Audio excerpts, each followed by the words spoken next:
kita semua.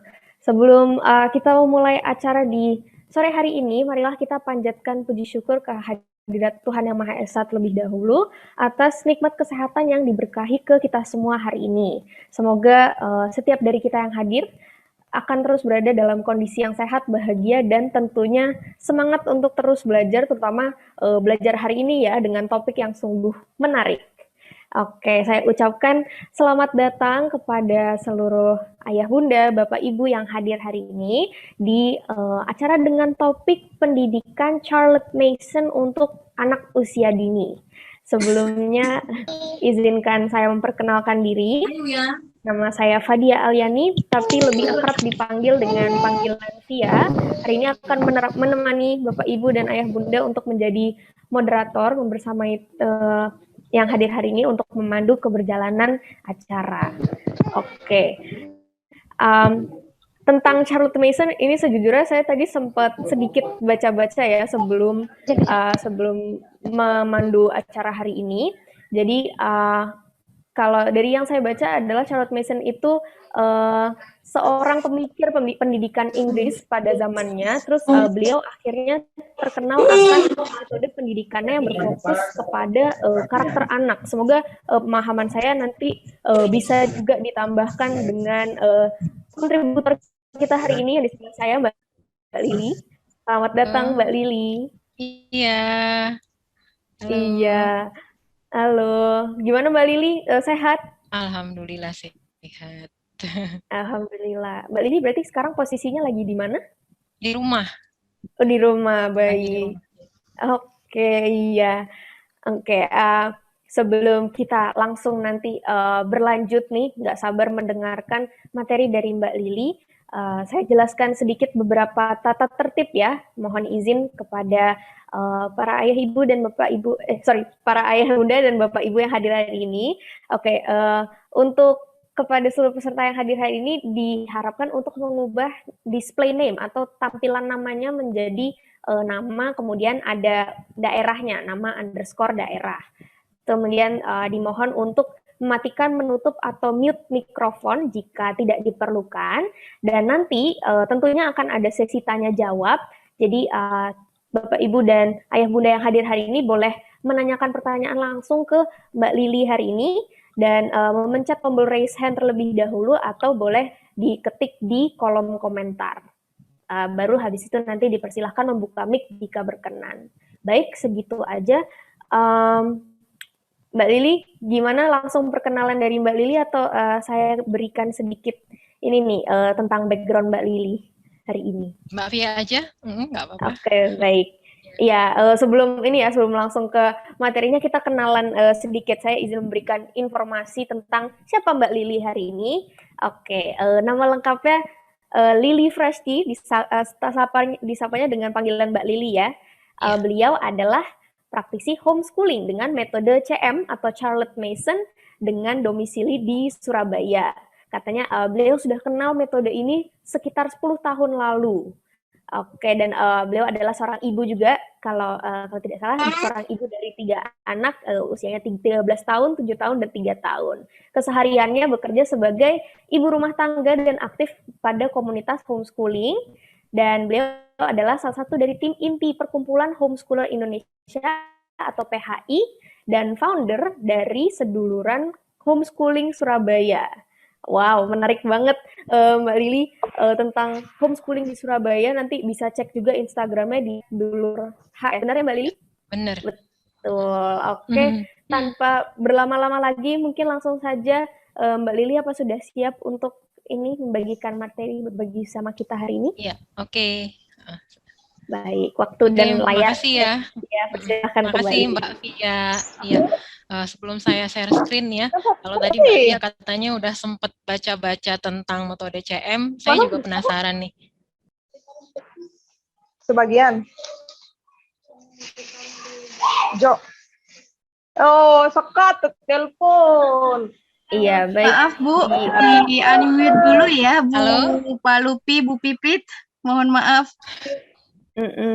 Diingatkan kembali untuk ini ya, mematikan mic-nya terlebih dahulu, dicek dulu ayah bunda boleh. Baik. Oke. terima kasih. Silakan Mbak Lili. Assalamualaikum warahmatullahi wabarakatuh. Halo semuanya, selamat sore.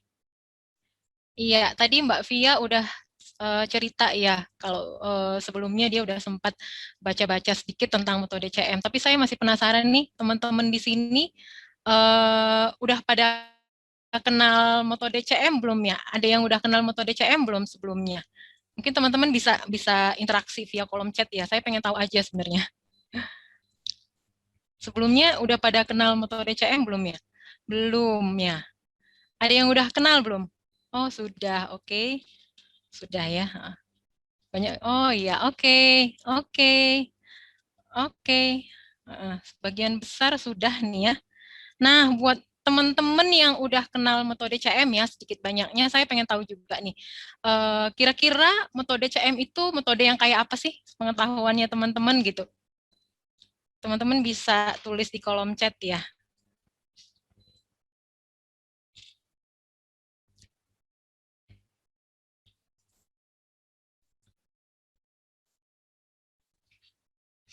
Lebih ke pengembangan anak. Oke, metode pendidikan yang holistik. Saya sambil baca-baca jawaban teman-teman nih. Sebentar ya.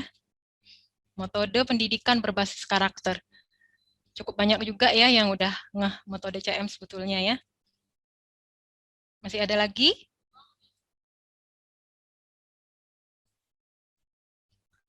Oke, metode yang mengutamakan pendidikan karakter, tidak menyeragamkan. Oke, tapi beberapa juga ada yang ini ya, yang belum mengenal metode CM sama sekali, nggak apa-apa ya. Nanti selama beberapa waktu ke depan dari sharing saya ini, semoga teman-teman mendapat gambaran tentang prinsip dan praktek metode Charlotte Mason, khususnya untuk anak usia dini, gitu ya. Ini saya share screen dulu ya, Mbak Via. Iya, monggo Mbak Lili, apa sudah diberikan akses? Ya. Sudah. Sudah. Baik.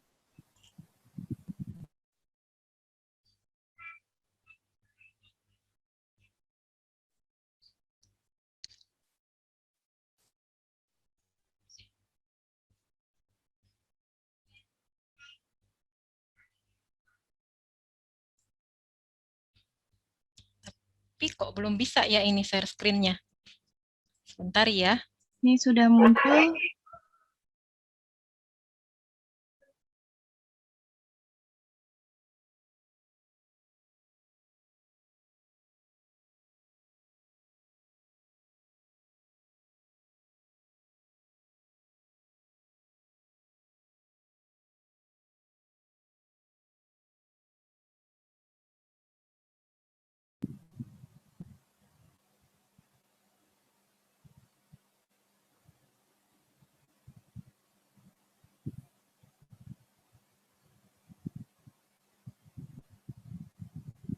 Iya, sudah. Halo, bisa. sudah kelihatan nih ya? Terlihat, teman-teman? iya. Oke. Kali ini, pada kesempatan kali ini saya diminta sharing tentang pendidikan Charlotte Mason untuk anak usia dini ya. Nah, sebelum saya memaparkan gitu ya tentang metode, bagaimana metode CM ini bekerja untuk anak usia dini, saya ingin mengenalkan sosok Charlotte Mason dulu sedikit ya. Tak kenal maka tak sayang gitu ya katanya ya.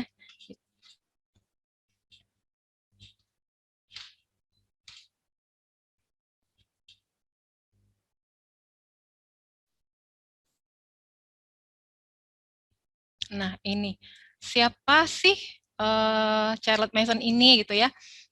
Pertama, dia itu adalah seorang pendidik berkebangsaan Inggris pada sekitar pertengahan abad ke-19 hingga awal abad ke-20 ya. Nah, dia itu guru dengan moto pendidikannya itu a liberal education for all gitu ya. Teman-teman jangan kaget dulu ya membaca kata-kata liberal dalam moto ini ya gitu. Nah, di sini ceritanya begini gitu. Dulu di Inggris itu yang berkesempatan mencicipi pendidikan itu adalah anak-anak dari kalangan bangsawan gitu. Jadi yang boleh belajar misalnya sastra, atau seni, sejarah, atau mengkaji secara khusus kitab suci, dan lain sebagainya gitu ya, itu hanya anak-anak dari kalangan bangsawan. Sementara anak-anak dari kalangan rakyat jelata gitu ya, yang sebagian besar orang tuanya itu mayoritas tuh rata-rata lah ya, bekerja sebagai pedagang ataupun buruh gitu ya, buruh pabrik dan sejenisnya. Mereka tidak berkesempatan mencicipi pendidikan yang kaya seperti itu gitu. Kebanyakan dari mereka mendapatkan pendidikan secara informal saja, itu pun tentang yang terkait dengan pekerjaan sehari-hari orang tuanya saja gitu kan. Dan kondisi ini melihat kondisi ini CM sangat miris sekali sebetulnya gitu. Nah, panjang pengamatan CM sampai pada kesimpulan kalau pendidikan itu seharusnya terbuka seluas-luasnya untuk kalangan manapun gitu ya. Jadi dari kalangan manapun tanpa memandang jenis kelamin misalnya, status sosial, latar belakang apapun gitu ya dan lain sebagainya, berhak mendapatkan pendidikan gitu. Sebab ya mereka sama manusianya gitu ya. Sama-sama memiliki kemampuan untuk belajar mandiri dan bertumbuh sebagai pribadi yang sesuai dengan tujuan Tuhan menghadirkannya ke dunia ini gitu kan. Nah, kenapa ya CM ini mengait-ngaitkan pendidikan dengan kodrat manusia sampai membawa-bawa nama Tuhan juga gitu ya. Nah, ini kita bisa pahami nanti ketika kita menelaah pandangan CM tentang anak dan pendidikan secara keseluruhan gitu. Nanti ya, gitu. Kita lanjut dulu. Nah, dia pernah juga diminta mengajar di Arthur Teacher Training College, jadi selama 5 tahun. Ini semacam lembaga pelatihan guru ya. Nah, dari pengalamannya di sana, berdasarkan pengamatannya juga, dia berpendapat kalau guru-guru itu akan sangat terbantu dalam memberikan pendidikan kepada anak-anak jika orang tua itu juga memiliki pemahaman terhadap dasar-dasar dan prinsip-prinsip tentang pendidikan anak gitu. Jadi CM sangat meyakini peran pentingnya orang tua dalam pendidikan anak gitu. Jadi kalau misalnya kita ingin mendidik anak gitu, orang tuanya pun harus dididik juga gitu. Makanya kemudian CM membentuk PNEU ini ya, Parent National Education Union, semacam akademi untuk orang tua gitu ya. Nah, juga membentuk Parents Union School juga. Jadi orang tua yang belajar di Akademi PNEU ini mendirikan juga sebuah sekolah tempat di mana anak-anak dididik mengikuti filosofi dan metode pendidikan CM gitu ya. Nah, pemikiran CM ini tentang peran pentingnya orang tua, keterlibatan orang tua dalam pendidikan itu dia tuangkan dalam buku yang berjudul Pendidikan Rumah ya, Home Education gitu. Nah, di situ kalau kita baca itu banyak memaparkan seputar praktek pendidikan anak usia dini sampai usia SD awal gitu untuk orang tua dan guru gitu ya, agar bisa berdaya gitu mendidik anak-anaknya gitu. Nah, tahun-tahun berikutnya CM juga terus menulis dan banyak tulisannya itu kemudian dipublikasikan secara serial gitu ya dalam 6 volume. Sepertinya saya nggak akan panjang lebar bercerita tentang ini karena waktunya terbatas ya. Nanti teman-teman bisa cari sendiri gitu ya. Oke. Nah, seiring berjalannya waktu semakin banyak ya yang tertarik dengan metode CM ini. Kalau sekarang tidak cuma di kalangan homeschooler, tapi juga banyak dilirik oleh teman-teman yang berkecimpung di dunia sekolah gitu ya, di institusi sekolah gitu.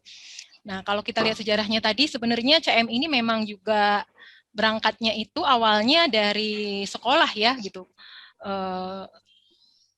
Jadi kalau misalnya banyak teman-teman yang dari sekolah itu tertarik menerapkan metode CM,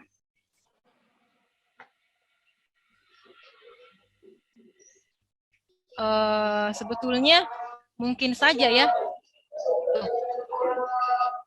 Nah, mengapa semakin banyak yang meminati metode CM ini gitu kan? Pertama, Maaf, itu suara apa ya? Oh iya, oke. Pertama karena Charlotte Mason ini, pemikiran Charlotte Mason ini memang sangat progresif ya. Pada zamannya itu sangat bertentangan dengan praktek yang terjadi di sekolah konvensional gitu. Kalau kita bayang-bayangkan, kalau kita berdasarkan pengalaman saya sendiri gitu ya, sebagai anak yang sekolah di sekolah konvensional atau dari zaman dulu CM, praktek-praktek yang dikritik CM itu seperti di sekolah itu seperti di sekolah katanya guru itu banyak ceramah gitu ya, banyak ceramah panjang terus belajarnya itu menggunakan buku-buku teks yang garing yang belum tentu menggugah pribadi anak untuk antusias belajar ataupun menggali pengetahuan itu sendiri gitu kan, belum jam pelajarannya yang panjang gitu. Apalagi kalau sebenarnya praktek-praktek itu sampai sekarang itu kalau kita lihat masih langgeng ya gitu loh di institusi sekolah konvensional gitu kan. Kalau kita kaitkan konteksnya untuk anak usia dini, sekarang malah anak-anak itu semakin kecil itu sudah semakin semakin cepat keluar dari rumah gitu kan, semakin banyak yang disekolahkan pada usia dini. Kalaupun misalnya sekolah itu banyak juga sekolahnya yang sekarang itu fokus pada misalnya calistung, kalaupun misalnya ada waktu bermainnya pun banyak diarahkan atau distrukturkan gitu kan. Nah, sampai misalnya gini ya, fenomena yang ada itu kesannya itu guru-guru itu mendidik hanya untuk menggugurkan kewajiban mengajar aja gitu. Sampai sementara siswa-siswanya juga seperti bingung ya tentang tujuannya untuk belajar itu apa. Aku belajar ini untuk apa sih? Aku belajar itu untuk apa sih? Mereka itu seperti nggak ada clue gitu kan. Alih-alih mereka itu sukacita belajar karena antusias dan karena mencintai pengetahuan itu sendiri, malah ya kebanyakan mereka itu pahamnya belajar itu ya supaya untuk dapat nilai, menjadi pintar, lulus dengan ijazah gitu kan, sampai ke level pendidikan tinggi pun seperti itu gitu kan. Lalu misalnya cakap dalam suatu keterampilan gitu kan, dan bisa bekerja secara profesional, lalu sukses secara material, selesai gitu kan. Nah, mohon maaf ini maksudnya tidak bermaksud mendiskreditkan institusi sekolah sebetulnya ya, tapi kritik-kritik semacam ini sebetulnya kritik-kritik CM semacam ini sebetulnya kritik yang umum dilayangkan pada sekolahan sebetulnya ya. Yang menjadi pertanyaannya itu adalah apakah itu tujuan akhir dari pendidikan gitu kan? Apakah sebatas itu gitu? Adakah tujuan lain yang lebih tinggi gitu? Sehingga yang sering dipertanyakan oleh kalangan umum ataupun orang tua ya pada sekolah itu misalnya, kalau di sekolah itu karakter anak bagaimana ya gitu kan? Apakah pendidikan di sekolah bisa membuat anak menjadi pribadi yang mengenal Tuhannya, mengenal sesamanya juga termasuk dirinya sendiri, memantik anak misalnya berbuat kebaikan dan menebar manfaat untuk sesamanya dan alam semesta ini gitu ya. Apakah sekolah mampu membuat menjadikan anak hidup selayaknya manusia seutuhnya gitu kan? Dan apakah sekolah mengurus hal-hal concern mengurus hal-hal seperti ini gitu kan? Nah, pertanyaan ini sebetulnya muncul sebab kita tidak melihat adanya korelasi yang positif dan koheren gitu ya antara sukses gitu, cakap secara profesional ya dalam bidang tertentu misalnya, atau sukses material dalam bekerja itu dengan kualitas budi seseorang gitu. Jadi seperti ada seperti ada missing link atau bagian yang hilang yang tidak digarap oleh pendidikan konvensional gitu. Nah, jadi pemikiran CN ini membawa kesadaran ya, menjawab kegelisahan orang tua tentang tujuan dan praktek pendidikan pada sekolah konvensional gitu. CM sendiri memandang tujuan pendidikan itu ya seharusnya tidak sebatas supaya kelak anak cakap, bekerja dan sukses materi gitu kan. Itu belum cukup dan belum lengkap kalau kata CM gitu. Tujuan utilitarian seperti itu masih merupakan tujuan yang terendah kalau kata CM. Bukan berarti tidak boleh ya, boleh, tapi ada tujuan yang lebih tinggi dan lebih holistik dari tujuan rendah tadi itu gitu loh. Jadi pendidikan itu seharusnya menjadikan anak sebagai pribadi luhur yang paham ya untuk siapa tangan, hati, bukti gitu ya, kepalanya diabdikan gitu kan. Jadi secara spiritual pendidikan itu harus mampu menumbuhkan kesadaran dalam benak anak bahwa bahwa dia itu belajar ya untuk mewujudkan visi Tuhan gitu kan dalam menciptakannya seturut apa yang tertulis di dalam kitab suci gitu ya. Misalnya saya muslim gitu kan, kalau kita baca di kitab suci gitu kan, Tuhan menciptakan kita itu kan untuk beribadah gitu kepada Tuhan gitu kan. Nah, untuk menebar kebaikan dan manfaat bagi sesama dan semesta gitu. Istilahnya untuk menjadi pribadi insan kamil gitu ya. CM menyebutnya sebagai pribadi magnanimous gitu kan. Nah, jadi visinya harus setinggi itu kalau CM bilang gitu. Lantas mengapa begitu ideal ya tujuan pendidikan ini gitu kan? Apa nggak terlalu muluk-muluk gitu? Praktiknya bagaimana gitu? Oke, sebelum sampai ke sana, saya perlu menyampaikan beberapa ini ya, pokok pemikiran CM yang prinsip sekali ya, supaya nanti terlihat benang merahnya pada praktek metode CM, khususnya untuk anak usia dini. Ini saya berusaha memaparkan lengkap, biar meskipun waktunya terbatas ya.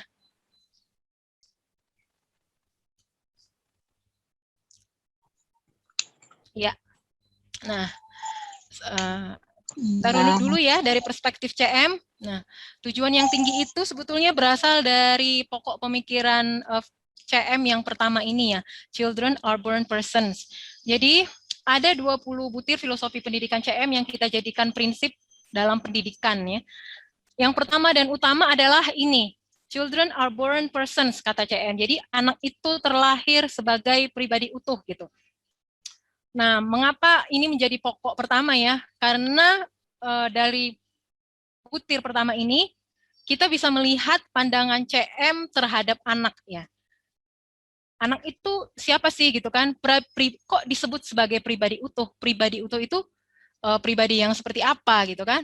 Nah, kata CM, seperti juga kita tahu ya, anak itu sama dengan kita, anak juga adalah manusia ya. Sebagai manusia, anak itu terlahir utuh. Utuh itu artinya ya Tuhan telah menciptakannya secara sempurna, lengkap dengan kepribadian dan akalnya masing-masing gitu ya, sebagai instrumen dia untuk bertumbuh gitu. Jadi dengan itu anak mempunyai kemampuan untuk belajar dan bertumbuh sebagai pribadi gitu ya. Jadi anak manapun dengan latar belakang apapun ya terlahir dengan kodrat yang sama itu gitu, memiliki kepribadian dan akal budi gitu ya. Nah, itu tadi kan CM memang membawa nama Tuhan ya dalam pandangannya terhadap anak ya, karena CM ini memang seorang Kristen taat ya, seorang yang religius. Jadi pandangannya yang tinggi terhadap seorang pribadi ini memang didasarkan pada apa yang tertulis di dalam kitab suci gitu kan. Jadi di dalam kitab suci itu dijelaskan kalau manusia itu diciptakan menurut gambarnya gitu ya, kalau di dalam kitab sucinya. Kalau di dalam kitab suci itu, ini maksudnya itu adalah diciptakan menurut tujuan penciptaan Tuhan gitu kan. Jadi mempunyai tujuan gitu loh, diciptakan oleh Tuhan gitu. Nah, anak-anak sendiri ini pribadi yang sejak dalam kandungan ya, sejak dalam rahim itu sudah dilekatkan kepribadian oleh Tuhan padanya gitu. Jadi karena itu kepribadian itu sebenarnya sakral ya, sudah sesuatu yang diberikan oleh Tuhan gitu ya. Jadi sebisa mungkin pendidikan itu tidak boleh merambah kepribadian yang sudah diberikan oleh Tuhan ini, apalagi merusaknya gitu. Jadi pendidikan yang menghargai anak sebagai pribadi utuh adalah pendidikan yang respect terhadap pribadi anak, gitu kira-kira ya. Nah, pribadi anak ini tentu setiap anak berbeda-beda ya, born persons kalau CM mengatakannya gitu. Dia pertama dia memiliki memiliki hasrat, kecenderungan, pemikiran dan potensi bawaannya sendiri-sendiri gitu ya. Meskipun potensi ini sifatnya netral ya, tidak 100% baik, misalnya seperti malaikat gitu kan, memang tercipta sebagai sosok yang 100% baik gitu kan. Dan tidak 100% buruk juga gitu. Itu masih berupa potensi. Bisa menjadi baik, bisa pula menjadi buruk gitu. Nah, kita sama Tuhan diberi otoritas, amanah gitu kan, diberi amanah berupa anak yang harus dididik oleh kita gitu. Nah, karena inilah apa ya, kita itu perlu menjalankan pendidikan gitu, karena potensi itu tadi ya, perkembangannya bisa ke arah yang baik, bisa juga ke arah yang buruk gitu kan. Nah, kedua, ini pribadi utuh itu layaknya juga manusia yang universal ya.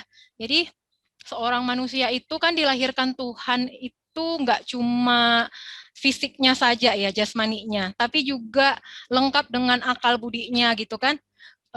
Jadi ketika kita mendidiknya ya sebaiknya kita nggak hanya memperhatikan tumbuh kembang fisiknya saja, tapi juga kita memperhatikan pertumbuhan spiritualnya gitu, akal budinya gitu ya. Jadi untuk itulah peran kita ada di sini gitu kan. Kalau misalnya pendidikan sekarang itu sering apa ya, memiliki kecenderungan untuk berat sebelah ya, kalau tidak memperhatikan misalnya terlalu memperhatikan fisiknya saja, atau justru malah terlalu fokus memperhatikan akal budinya gitu kan. Tapi kalau CM bilang pendidikan itu harus secara holistik dan seimbang, memperhatikan pribadi anak secara utuh ya gitu, jasmani dan rohaninya gitu. Nah, ketika kita meremehkan anak sebagai pribadi utuh, itu berarti kita tidak memanusiakannya gitu loh.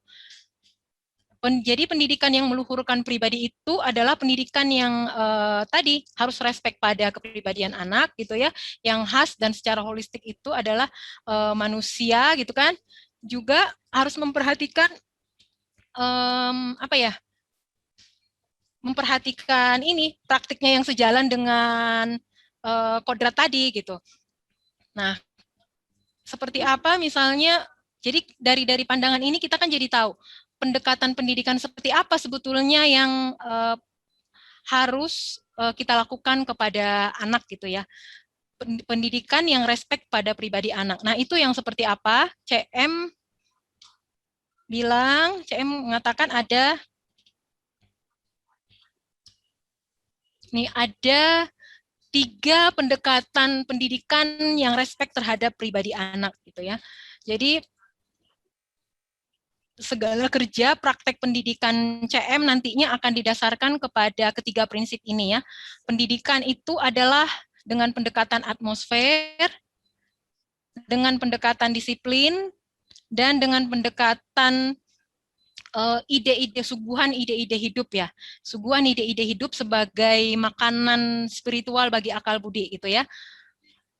Nah, ketiga instrumen pendidikan inilah yang nanti akan menjadi pijakan prinsip bagi kita dalam praktik pendidikan anak di keseharian ya. Mau usia berapapun gitu ya, termasuk usia dini gitu. Tapi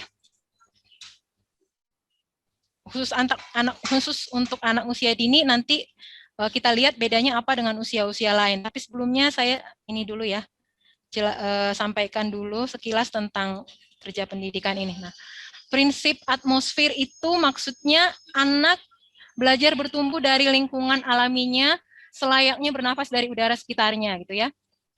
Di sini orang tua mendidik dalam praktiknya itu karena berkesadaran bahwa atmosfer adalah bagian dari pendidikan, orang tua perlu mendidik dirinya sendiri dengan disiplin kebiasaan baik dan asupan ide-ide hidup bagi akal budinya sendiri gitu ya. Jadi orang tua harus terus belajar, atau dalam hal ini guru juga ya, bertumbuh bersama anak-anak dalam lingkungan alaminya gitu. Jadi misalnya contohnya, jangan lantas kita misalnya menjadi orang tua, ataupun menjadi guru gitu ya, kita terus fokus mendidik anak tapi kita lupa mendidik diri kita sendiri gitu ya. Jadi contohnya apa ya, kalau misalnya mendidik diri sendiri itu orang tua misalnya tetap belajar, tetap membaca misalnya ya, tetap kalau misalnya penikmat musik sebelumnya ya, dia terus gitu ya menikmati musik atau lukisan atau terus menjalankan hobi gitu kan, tetap rutin misalnya turun berinteraksi dengan alam gitu kan, atau tetap ikut pengajian misalnya kan kayak gitu. Nah, itu nanti menjadi contoh hidup ya bagi pribadi anak gitu ya, atmosfer inspiratif ibaratnya gitu kan. Nah, dari sini kita bisa berefleksi ya.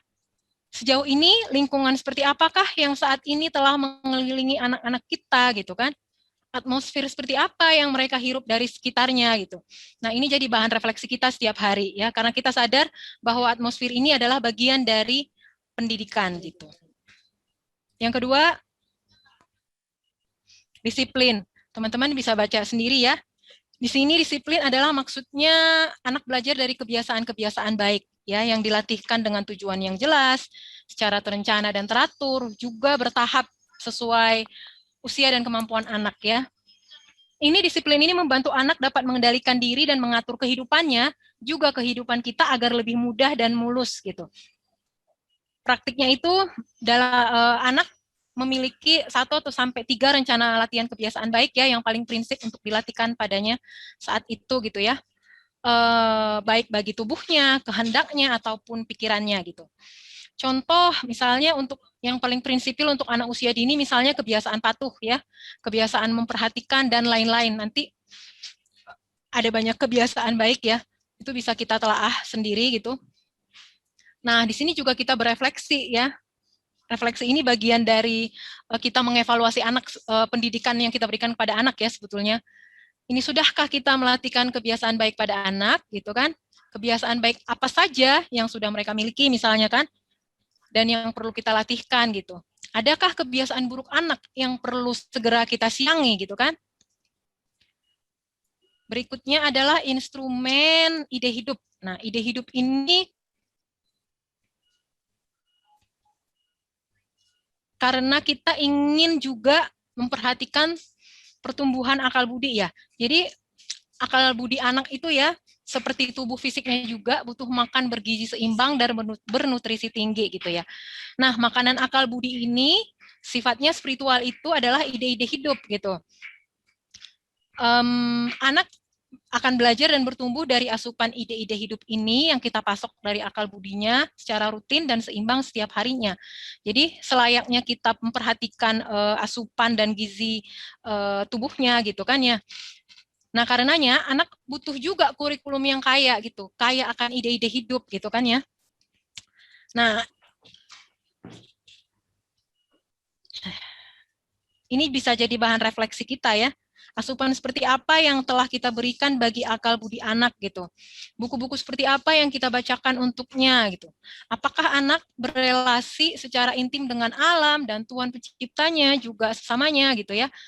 Jadi apakah kita juga memperhatikan pertumbuhan akal budi anak gitu, seperti kita memperhatikan tumbuh kembang fisiknya, itu bisa jadi bahan refleksi kita ya. Berikutnya, nah bagaimana penerapan ketiga instrumen ini dalam pendidikan anak usia dini gitu kan?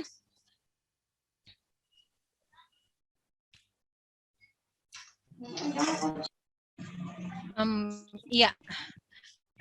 Selain ketiga instrumen ini, tadi kita juga sudah paham ya kalau penting untuk kita itu respect pada pribadi anak, jadi melakukan pendekatan pendidikan yang sesuai dengan kekhasan tumbuh kembang anak ya, kekhasan pribadi anak gitu.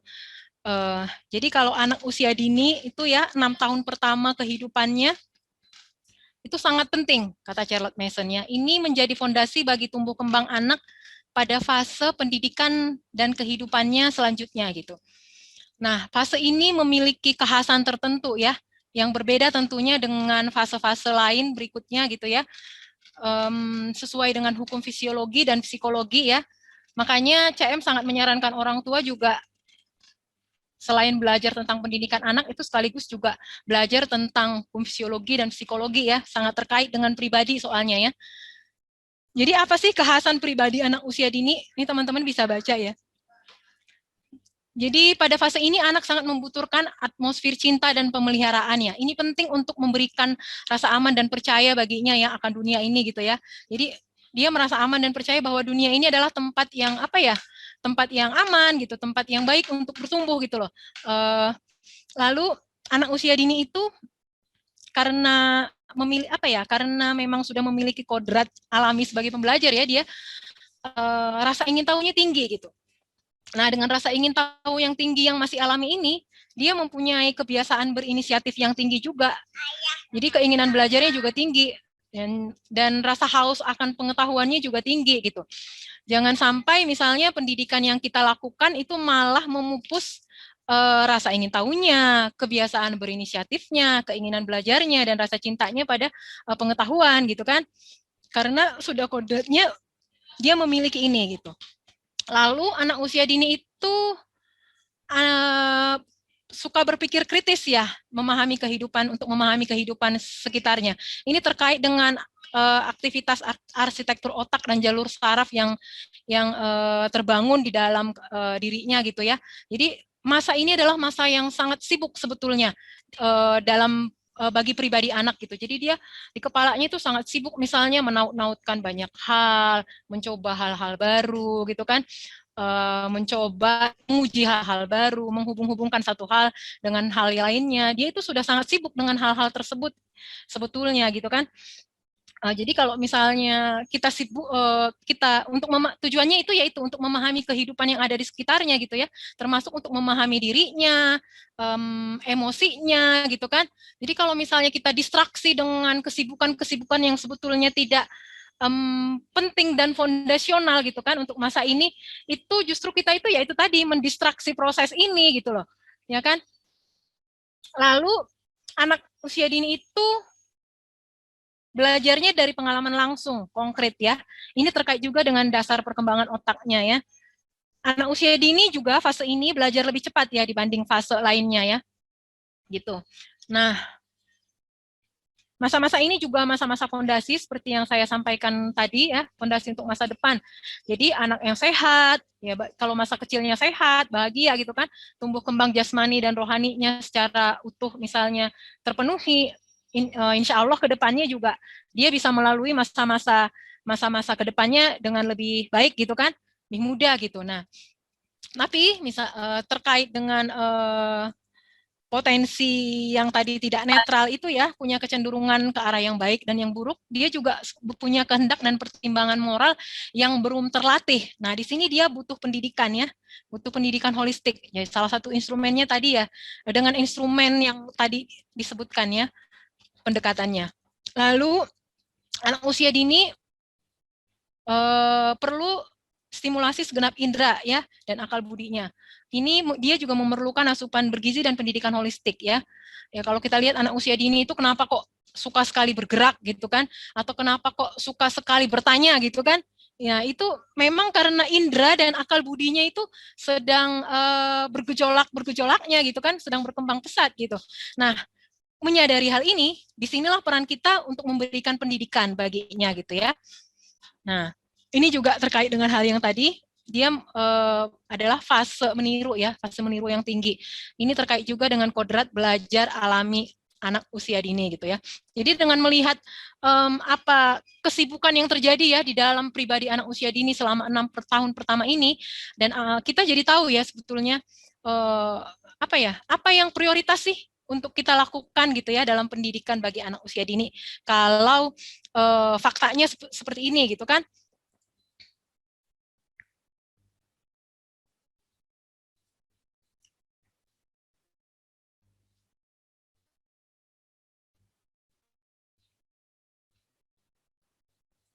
Sebentar ya, kok screen-nya lambat ini munculnya. Iya, ini. Jadi dengan, kalau kita lihat fenomena sekarang ya, jadi kalau kata CM gini, dengan dengan kesibukan yang luar biasa tadi gitu ya, 6 tahun ini sebaiknya itu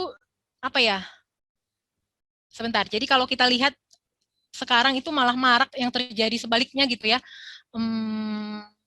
Pendidikan itu malah menyibukkan anak dengan kegiatan dan kesibukan yang padat gitu ya, yang kita nggak tahu apakah itu penting dan prioritas untuk anak usia dini gitu kan. Misalnya contohnya sudah fokus calistung, padahal tadi kita lihat itu sebetulnya nggak prioritas untuk anak usia dini gitu kan, atau udah heboh misalnya diikutkan les ini dan les itu, atau sudah didorong untuk ikut lomba ini dan lomba itu gitu kan, atau malahan ikut workshop ini dan workshop itu gitu kan, banyak lah gitu kan, sampai jadwal anaknya itu, anak usia dininya itu padat gitu. itu kita lihat apa ya, sangat bertentangan ya dengan kekhasan anak usia dini yang tadi dipaparkan gitu kan ya. Jadi tugas kita orang tua lah, kalau kata CM ya, tugas kita orang tua adalah ya untuk menjamin masa 6 tahun pertama ini dilalui dengan tenang gitu ya. Kalau CM di sini meskipun kita ada tekanan untuk cepat-cepat gitu kan menyekolahkan anak ataupun memberikan kesibukan anak gitu kan, memberikan kesibukan pada anak gitu kan. Tapi tugas utama seorang ibu adalah mengupayakan terjadinya masa bertumbuh yang tenang bagi mereka gitu. Jadi memastikan pada 6 tahun pertama mereka menerima kehidupan itu ya sebagaimana adanya dan menjalaninya dengan santai gitu kan. Dan ini saat terjaganya itu ya sebagian besar kalau bisa itu dihabiskan di luar ruangan, di tengah udara segar gitu, di alam gitu. Ini baik untuk kesehatan tubuh mereka, jiwa dan raganya, benak dan juga pikiran mereka gitu ya. Nah, dengan atmosfer yang begini akan mendorong anak itu ya untuk cenderung bersikap baik begitu.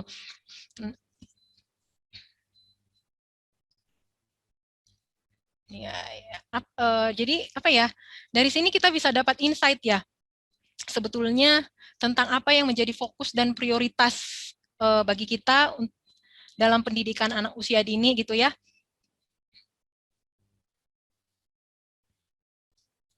Karena masa ini itu sebetulnya 6 tahun ya dibanding fase-fase berikutnya itu nggak lama gitu ya. Hanya 6 tahun, tapi fondasional banget gitu kan. Jadi penting banget untuk kita mengawal usia ini untuk melakukan hal-hal yang betul-betul prioritas gitu. Jadi untuk itu prinsip pendidikan usia dini dalam metode CM adalah pertama, tidak ada pembelajaran akademis terstruktur sebelum anak mencapai usia 6 tahun. Jadi kalaupun ada pembelajaran di 6 tahun pertama itu terjadi secara informal gitu ya. Lalu seperti tadi orang tua wajib mengupayakan masa bertumbuh yang tenang dan bebas tekanan di rumah dan alam terbuka. Jadi kalau bebas tekanan itu ya apa ya? Kalau kita misalnya menuntut atau mempunyai ekspektasi anak harus bisa ini, harus bisa itu udah berupa tekanan ya bagi anak gitu. Nah, ini di rumah dan juga di alam terbuka. Jadi kalau di alam terbuka itu CM bilangnya juga rumah kedua anak gitu ya. Lalu yang menjadi prioritas, kesimpulannya adalah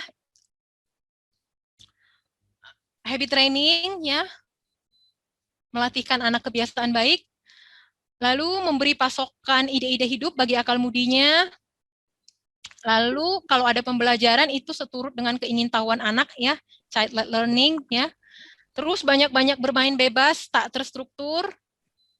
Nah, kalau orang tua, prinsip pendampingannya itu adalah masterly in activity. Jadi, masterly in activity itu adalah memberi kebebasan anak ya mengeksplorasi, ataupun bermain, ataupun belajar, seturut keingintahuannya. Itu orang tua ya menjadi pendamping yang pasif aja gitu. Ya. Jadi orang tua itu menjadi pemandu dikala dibutuhkan gitu kan, anak bertanya misalnya atau anak butuh bantuan atau anak butuh petunjuk gitu kan, seperti itu gitu. Penerjemahan prinsip-prinsip ini pada kegiatan anak usia dini contohnya adalah seperti ini ya, prioritas pendidikan CM usia dini. Jadi ini harus mendorong pribadi anak bisa menjalin relasi dengan Tuhan, manusia termasuk dirinya sendiri dan semesta ini ya, gitu. Ini juga dalam pendidikan selanjutnya merupakan pilar pengetahuan yang akan disuguhkan bagi anak gitu. Contohnya adalah mengobrol gitu ya, mengobrol dengan anak gitu. Jadi orang tua kalau anak ngobrol ya kita dengarkan, kita respon gitu ya. Kalau anak ngoceh, cerita gitu ya, kita dengarkan gitu. Lalu kita ya udah kita interaksi, kita antusias merespon obrolannya gitu. Obrolannya juga jangan dikanak-kanakkan gitu kan. Jadi sama seperti kita juga gitu ya. Mereka juga ingin mengobrol selayaknya manusia sama seperti kita gitu kan. Lalu lewat buku dan dongeng, sebaiknya buku living books. Nanti teman-teman mungkin pada kesempatan ini nggak sempet ya bercerita banyak tentang living books. Tapi ini adalah asupan yang bagus untuk akal budi anak ya, karena memantik ataupun menggugah akal budinya untuk berpikir dan bertumbuh secara pribadi dalam dirinya gitu ya. Lalu bisa diajak untuk mengapresiasi seni dan musik, bisa juga diajak untuk melakukan aktivitas ibadah seperti misalnya doa, kalau misalnya anak mau ikut ibadah kita ya ikut boleh gitu kan. Ini juga anak misalnya terlibat melakukan pekerjaan rumah dan aktivitas orang tuanya gitu. Lalu kalaupun kalau ada aktivitas belajar prasekolah, misalnya kalau anak ingin tahu alfabet misalnya ya, nggak apa-apa kalau memang pada saat itu anak ingin tahu, ya sudah kita ikuti saja seturut keingintahuan anak, tapi jangan lebih gitu. Jangan karena anak sedang ingin tahu, terus lantas kita jadikan itu menjadi momen momen untuk kita berkesempatan untuk mengajar lebih jauh lagi gitu kan. Jangan seperti itu gitu. Itu namanya kesempatan dalam kesempitan gitu ya. Itu akan kontraproduktif justru gitu. Jadi di sini prinsipnya tetap harus informal, child-led learning ya. Lalu banyak-banyak bermain bebas dengan segenap indranya gitu. Karena dia mengenali dunia ini ya dengan segenap indranya tadi ya gitu. Lalu latihan kebiasaan baik ya. Lalu yang paling penting lagi selain di rumah, anak perlu diajak ke alam gitu ya. Aktivitas di alam ini harapannya itu menjadikan anak itu paham kalau alam ini ya juga rumahnya dia gitu. Kita kan juga tinggal di alam ya. Jadi alam ini adalah rumahnya dia juga gitu. Gimana dia supaya betah berada di alam gitu. Nanti ini akan saya bahas sekilas ya. Nah, kalaupun misalnya anak usia dini mempunyai jadwal, itu rutinitasnya harus fleksibel gitu ya. Harus berisi hal-hal yang betul-betul prinsip untuk dirutinkan gitu. Misalnya untuk anak usia dini, misalnya segampang misalnya yang prinsip itu waktu makan, waktu tidur, mandi gitu kan, atau waktu baca contohnya waktu baca buku sebelum tidur gitu, atau waktu jalan-jalan ke alam, sesederhana itu saja gitu. Jadwalnya gitu. Jadi harus tetap diperhatikan kefleksibelannya gitu ya. Ini contoh-contohnya ya teman-teman, bisa dikembangkan lagi dengan aktivitas yang lain, tapi harus sesuai dengan prinsip-prinsip pendidikan CM usia dini tadi.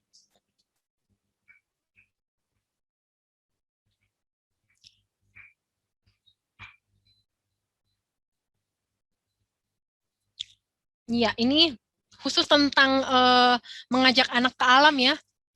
Ini fondasi fase pendidikan dan kehidupan selanjutnya yang penting sekali ya dalam pendidikan CM gitu. Jadi selain di rumah, anak harus banyak-banyak diajak ke alam gitu ya.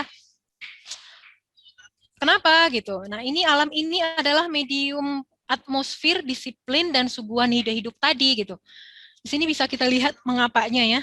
Jadi alam itu anak bisa mendapat udara segar yang baik untuk fisik dan kesehatan jiwanya gitu ya, untuk meningkatkan rasa ingin tahunya ya, untuk memelihara rasa ingin tahunya dan prakarsa pribadinya gitu kan. Alam juga penuh dengan keajaiban ya, yang akan memantik rasa ingin tahunya untuk belajar terus dan bertumbuh sepanjang masa gitu ya, sepanjang hayat gitu ya. Terus alam juga di sana anak bisa mendapatkan pengetahuan dan menjalin relasi dengan Tuhan, tentang manusia, tentang alam semesta dan relasi-relasi yang terjalin di antaranya gitu kan. Alam juga adalah medium yang bagus untuk menstimulasi segenap indera anak gitu. Ini juga kemampuan untuk membangun kemampuan, mengasah kemampuan untuk menghubung-hubungkan ya, yang bagus untuk berpikir saintifik dan pembelajaran untuk tahun-tahun berikutnya. Di alam nggak cuma orang tua, nggak cuma anak gitu ya, yang mendapat banyak yang akan bertumbuh gitu. Orang tua juga gitu. Kita juga sebagai orang tua bisa rileks ketika berada di alam ya. Sambil misalnya mempelajari alam, kita bisa santai gitu sejenak. Misalnya sambil anak bermain bebas di alam, kita bisa menjalankan prinsip masterly inactivity gitu kan ya. Terus alam itu juga bisa menggembleng kehendak anak ya. Ini terkait dengan karakter anak juga gitu.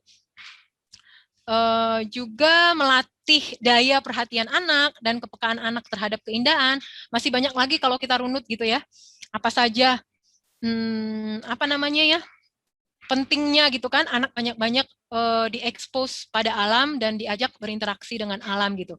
Nah, aktivitas realnya itu adalah kita ini pertama out of door life ya.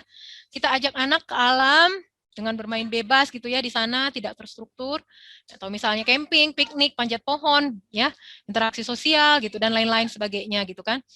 Atau kita bisa ngajak anak juga melakukan nature walk gitu, memperhatikan alam sekitar, melukiskan pemandangan alam sekitar melalui cerita mental gitu kan, melalui permainan gitu. Bisa kita ajak mengamati objek alam tertentu, mengumpulkan koleksi temuan alam ya. Bisa juga ikut orang tua melakukan nature study secara informal ataupun spontan dan lain-lain gitu ya.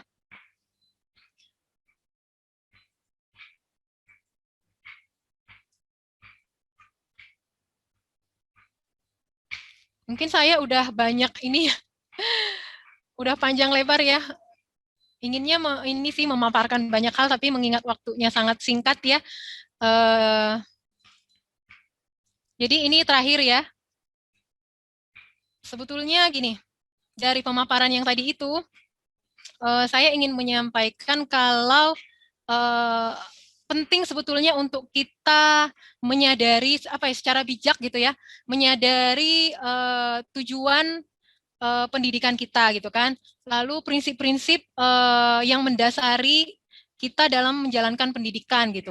Jadi kalaupun gitu ya, kalaupun kita membiarkan anak misalnya sibuk bermain bebas sendirian gitu kan, kita tahu kita itu apa ya? Kita tahu itu adalah bagian besar dari mewujudkan cita-cita pendidikan kita gitu, ya, gitu. Jadi sejauh ini kalau kata CM gitu ya, wise and purposeful learning alone is the best part of education, khususnya untuk anak usia dini gitu ya. Jadi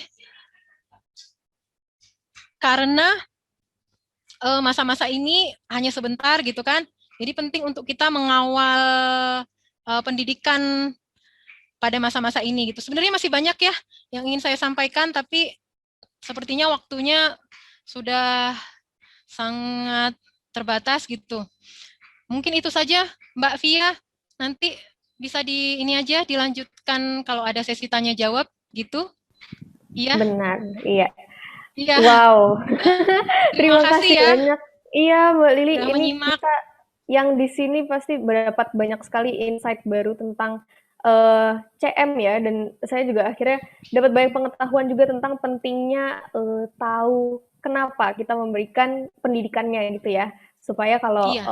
kita membiarkan pun membiarkan anak-anak bermain atau melakukan aktivitas tertentu itu sebagai apa ya proses dari dia mencapai tujuan dari tujuan utama pendidikan.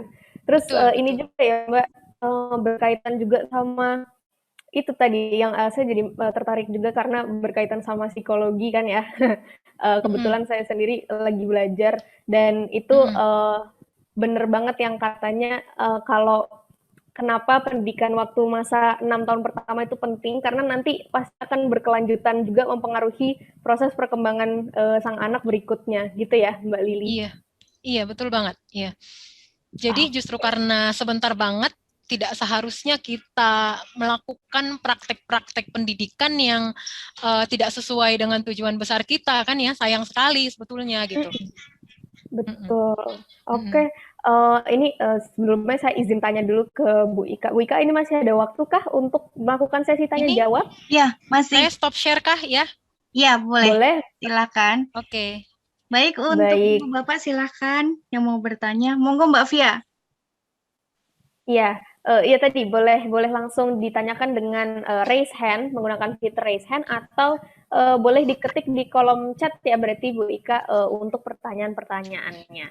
Silahkan Bapak Ibu sembari kita mumpung ada Mbak Lili di sini supaya pertanyaan-pertanyaan atau keingintahuan Ayah Bunda dan Bapak Ibu bisa terjawab.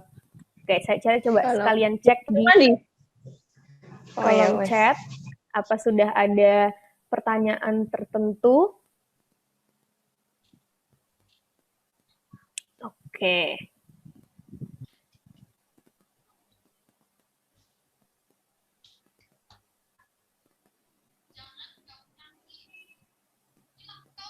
Oke.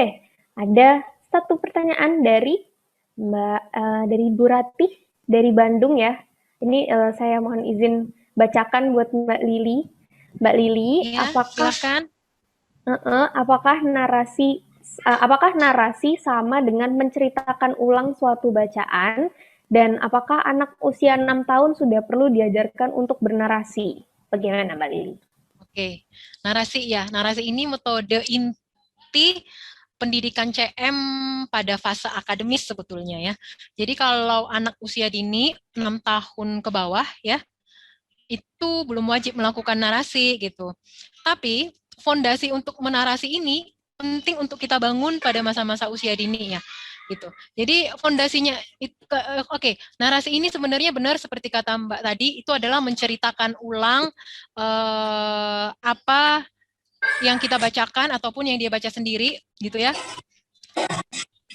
Dengan itu kan dia bisa kita lihat kalau apa ya, akal budinya mencerna bacaannya gitu kan ya.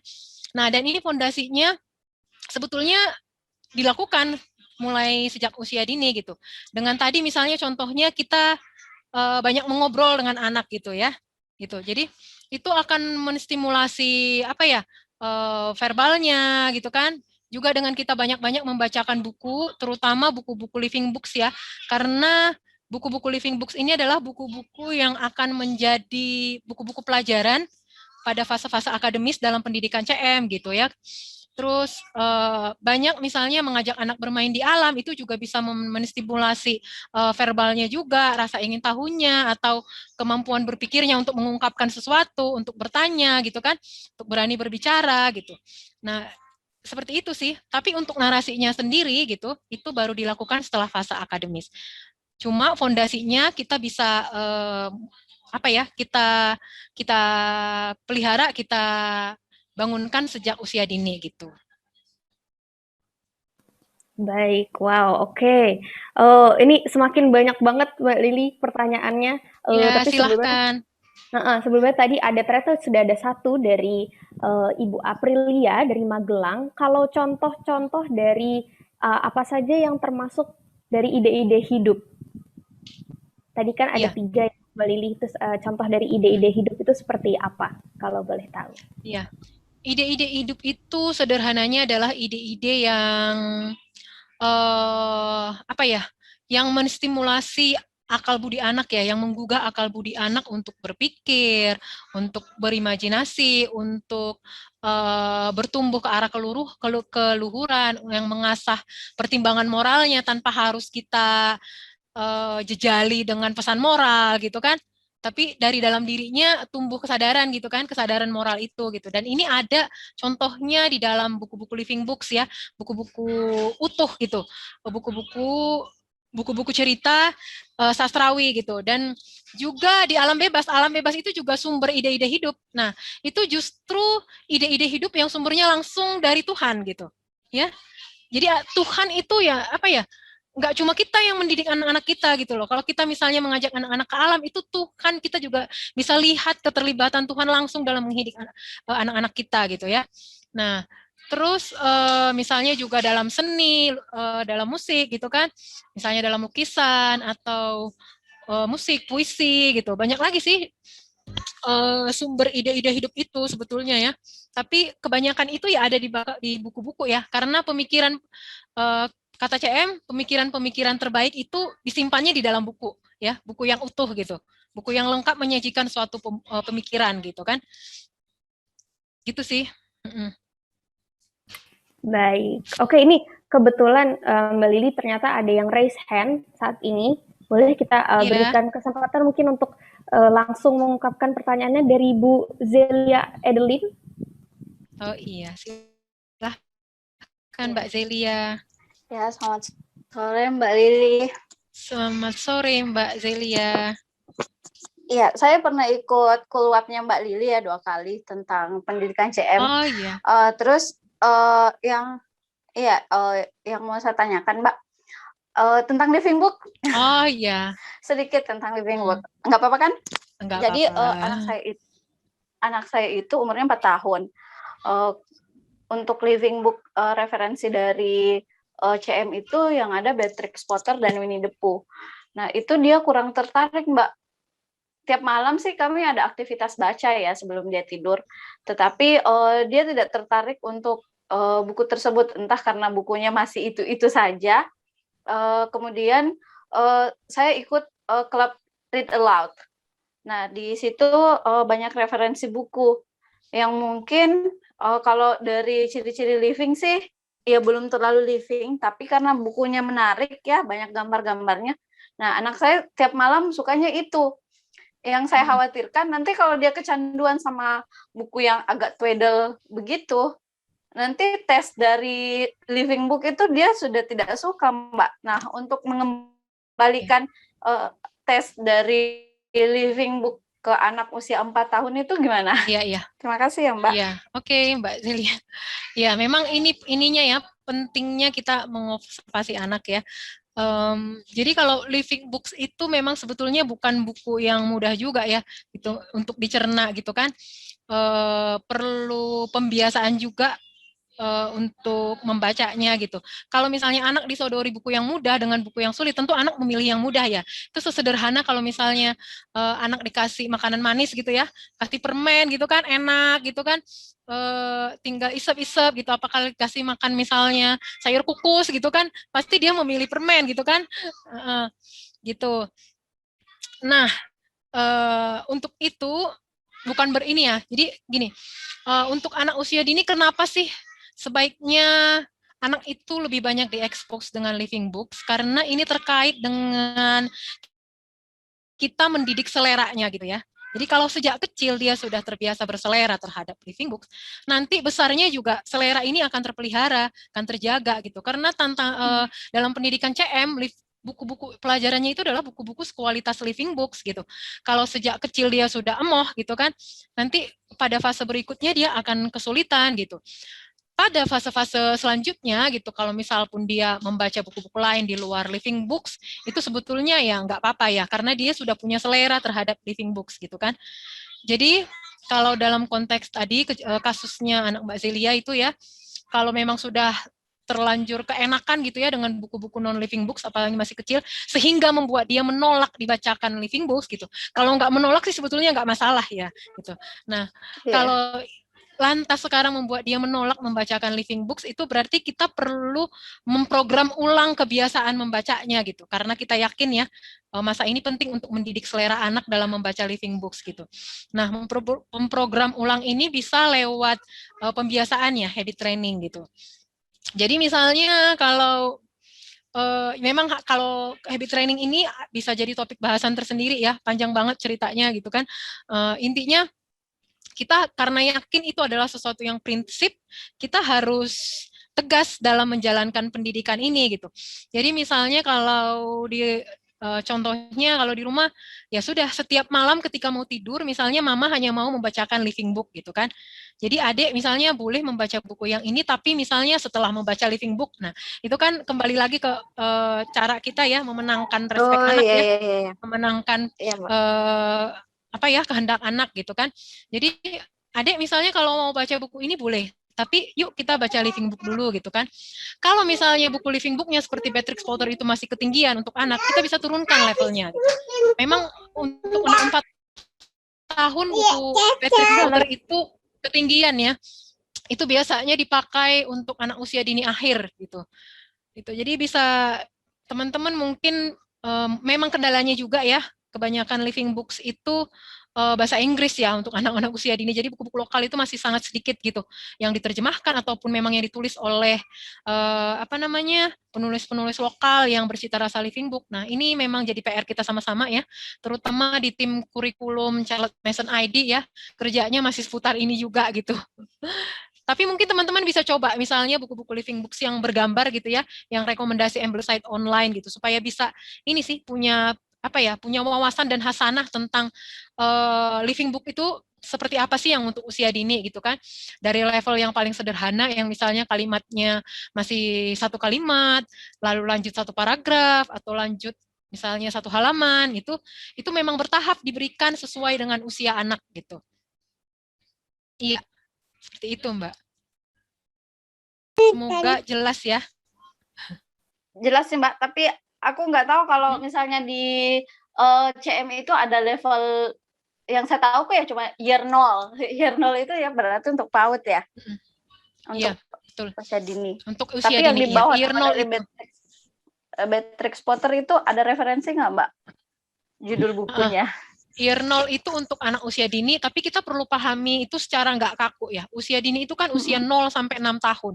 Ya, kalau kita memahaminya secara kaku, nanti bisa-bisa kita membacakan misalnya buku Beatrix Potter untuk bayi gitu kan. Iya kalau bayinya nggak menolak gitu ya. Tapi kalau terjadi kejadian misalnya bayinya menolak, itu kan berarti ada sesuatu gitu loh yang dia rasakan yang tidak sesuai dengan buku itu gitu kan. Jadi sebenarnya dalam tataran praktiknya itu fleksibel aja. Boleh aja kita ganti bukunya gitu. Gitu kan. Jadi kalau untuk memang itu Mbak seperti yang tadi saya sampaikan tantangannya itu ya. Jadi ketersediaan buku-buku untuk anak usia dini itu masih minim sekali khususnya yang berbahasa Indonesia. Mungkin bisa kita lihat yang sudah diterjemahkan beberapa ya seperti yang tadi itu. Atau ada buku seri bergambar apa ya Laura Ingalls ya seri picture books-nya itu mungkin bisa dicoba gitu. Saya ingat anak saya yang 3 tahun suka banget buku itu iya gitu. Oke. Baik, Mbak. Terima kasih, Mbak. Udah Ya, jelas. sama-sama. Oke, masih ada beberapa pertanyaan ini mungkin mumpung topik bahasannya masih sama juga tentang ini juga ya tentang buku living books yang berbahasa Inggris. Semisal ada beberapa pertanyaan yang membahas menanyakan kalau bukunya berbahasa Inggris dibacakan dengan bahasa Indonesia apa boleh ya Mbak Lili? Boleh saja sih asal tidak ini ya tidak lari dari bahasa aslinya gitu. Jadi CM sangat tidak menyarankan kita misalnya merangkum, menyarikan ataupun meretold ya menceritakan kembali bacaan yang ada di buku gitu. Karena itu sama dengan kita menganggap apa ya kemampuan anak untuk mencerna bacaan itu kan kerdil gitu, kecil gitu kan, padahal sebetulnya tidak. Jadi kalau kita ingin membacakan buku living books yang berbahasa Inggris dengan cara menerjemahkan gitu ya, kita usahakan menerjemahkannya sedekat bahasa aslinya gitu ya. Gitu. Jadi kalaupun menerjemahkan spontan kita usahakan banget seperti apa yang tertulis dalam bahasa aslinya gitu. Karena ya supaya ini kita tidak jadi penghalang antara akal budi anak dengan pemikiran yang ada di buku gitu. Jadi dia bisa bercakap-cakap secara langsung ya, akal budinya dengan pemikiran yang ada di buku gitu. Ya kita cuma sebagai pembaca aja gitu. Oke, baik. Berarti bisa sekaligus ditranslate yang penting sedekat mungkin dengan kalimat yang ada di bukunya. Iya, bahasa aslinya. Bahasa aslinya, betul. Oke.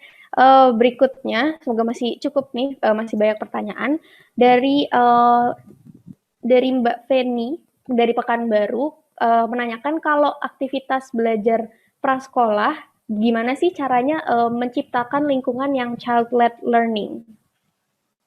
Ya, oke. Nah, ini ya, kayaknya saya perlu klarifikasi ya. Lingkungan yang child-led learning itu kita nggak perlu ciptakan sebetulnya. Kita nggak perlu buat. Tadi kita harus ingat ya prinsip instrumen pertama pendidikan CM itu adalah atmosfer. Anak itu belajar dari lingkungan alaminya gitu ya. Bukan lingkungan yang diciptakan ataupun yang dibuat-buat gitu. Ya. Jadi child-led learning ini terkait dengan kepercayaan kita bahwa anak itu sebetulnya sudah memiliki kodrat alami sebagai pembelajar gitu ya. Sudah terlahir dengan kemampuan kemampuan karena dia mempunyai akal budi ya, kemampuan untuk belajar dan bertumbuh dan mempunyai rasa ingin tahu yang tinggi, juga rasa antusiasme pada pengetahuan gitu kan. Jadi tanpa kita ciptakan pun ya anak secara alami itu ya mempunyai prakarsa pribadi. Dia bertanya, ya kan? Dia mencoba, dia berusaha menghubung-hubungkan gitu kan. Dia berusaha mengenali dirinya, berusaha mengenali Tuhannya, ya kan? Dia ingin tahu tentang segala sesuatu yang ada di sekitarnya. Itu adalah bukti kalau anak itu pada masa usia dini itu sudah cukup untuk anak usia dini sebagai penuntun dia dalam belajar gitu. Jadi kita tinggal merespon itu saja dan mendampinginya seturut keingintahuannya gitu sih, gitu. Jadi kita sebetulnya nggak perlu menciptakan ataupun mencari-cari gitu, ya. Yang perlu kita lakukan ya jangan sampai hal itu padam ya gitu, pupus gitu. Karena itu modal apa ya?